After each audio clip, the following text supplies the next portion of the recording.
పింఛన్లకు సంక్షేమ పథకాల్లో గత ప్రభుత్వంలో జన్మభూమి కమిటీల దోపిడీ నుండి విముక్తి కల్పించేందుకే యువ ముఖ్యమంత్రి జగన్మోహన్ రెడ్డి సచివాలయం వాలంటీర్ల వంటి పారదర్శక వ్యవస్థల్ని సృష్టించారని రాష్ట్ర జలవనరుల మంత్రి అంబటి రాంబాబు అన్నారు. మండల పరిధిలోని కందులవారిపాలెం గ్రామంలో జరిగిన 40 లక్షల రూపాయల సచివాలయం 20.80 లక్షలతో నిర్మించిన రైతు భరోసా కేంద్రాల ప్రారంభోత్సవంలో ఆయన ముఖ్య అతిథిగా పాల్గొని ప్రసంగించారు. ఈ సందర్భంగా మంత్రి అంబటి మాట్లాడుతూ చంద్రబాబు నాయుడు గత ఎన్నికల ముందు ఇచ్చిన హామీలని నెరవేర్చలేదని ప్రజలను మోసం చేశారని విమర్శించారు. జగన్మోహన్ రెడ్డి పాదయాత్ర సమయంలో ఇచ్చిన ప్రతి హామీని ఈ ప్రభుత్వంలో నెరవేర్చాడని గుర్తు చేశారు. ఎంతమంది కలిసొచ్చినా చంద్రబాబు నాయుడు ముఖ్యమంత్రి కాలేడని, వారందరూ కట్టకట్టుకు వచ్చినా జగన్మోహన్ రెడ్డి ముఖ్యమంత్రి అవుతాడని, మీ అందరి ఆశీర్వాదంతో ఇది సాధ్యమవుతుందని అన్నారు. త్వరలో ఎన్నికలు వస్తున్నాయి. బహుశా ఒక 4-5 రోజుల్లోనే ఎన్నికల షెడ్యూల్ కూడా వచ్చే అవకాశం ఉంది. ఒక నెల 15 రోజుల్లో మీ అందరూ మళ్ళా నూతనమైన ప్రభుత్వాన్ని ఎన్నుకునేటటువంటి పరిస్థితులు వచ్చాయి. ప్రజాస్వామ్యంలో 5 సంవత్సరాల పాటు పరిపాలన చేయమని జగన్మోహన్ రెడ్డి గారిని మీరు ఎన్నుకున్నారు.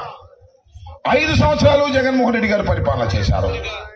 అంతకు ముందు 5 సంవత్సరాలు చంద్రబాబు నాయుడు గారు పరిపాలన చేశారు.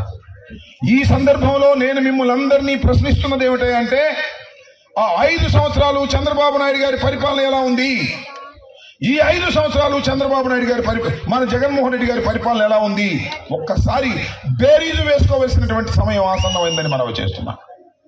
చంద్రబాబు నాయుడు గారు 5 సంవత్సరాలు పరిపాలన చేస్తే జన్మభూమి కమిటీలను పెట్టాడు. వృద్ధాప్య పెన్షన్ ఇవ్వాల్సి వస్తే జన్మభూమి కమిటీ దగ్గరికి వెళ్ళాలి. లేదు మరొక పని కావాలంటే జన్మభూమి కమిటీల దగ్గరికి వెళ్ళాలి. వాళ్ళు డబ్బులు లేకపోతే పని చేసేటటువంటి పరిస్థితి లేదు. వారి చుట్టూ తిరగవలసిన పరిస్థితి ఉండేది. కానీ జగన్మోహన్ రెడ్డి గారు వచ్చిన తర్వాత ఎవరిని సంప్రదించవలసిన అవసరం లేకోకుండా అర్హులైనటువంటి ప్రతి వ్యక్తికి సంక్షేమ కార్యక్రమాలు అందించినటువంటి వ్యక్తి జగన్మోహన్ రెడ్డి అని ఈ సందర్భంగా నేను మనవి చేస్తున్నాను. మీరు ఒకసారి గుర్తుపెట్టుకోండి.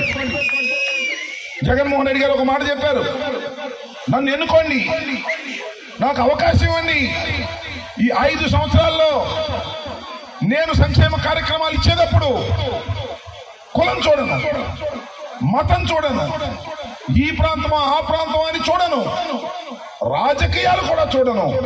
వాడు తెలుగుదేశానికి వేశాడా, జనసేనకు వేశాడా, లేక నాకు వేశాడా అనేది కూడా చూడను. పేదవాడైతే చాలు, అర్హత ఉంటే చాలు.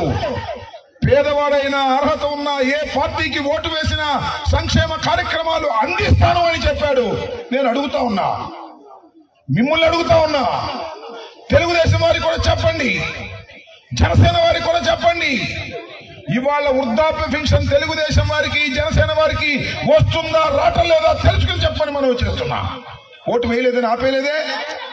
వృద్ధాప్య పెన్షన్ అర్హుడైతే ఇచ్చినటువంటి సందర్భాలు ఉన్నాయా లేవా? కాపు నేస్తాం ఓటు వేయకపోయినా, తెలుగుదేశానికి ఓటు వేసినా, గ్లాసు గుర్తుకు ఓటు వేసినా కాపు నేస్తాం పడుతుందా లేదా ఒక్కసారి ఆలోచన చేయమని మనం చేస్తున్నా. కులం చూడలేదు, మతం చూడలేదు, ప్రాంతీయం చూడలేదు, రాజకీయాలకు ఎవరికి ఓటేశాడనేది కూడా చూడలేదు.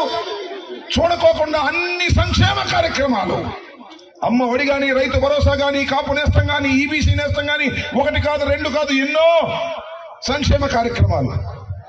ఇవాళ ఈ 5 సంవత్సరాల కాలంలో జగన్మోహన్ రెడ్డి గారు ఎన్ని లక్షల కోట్లు వేశాడంటే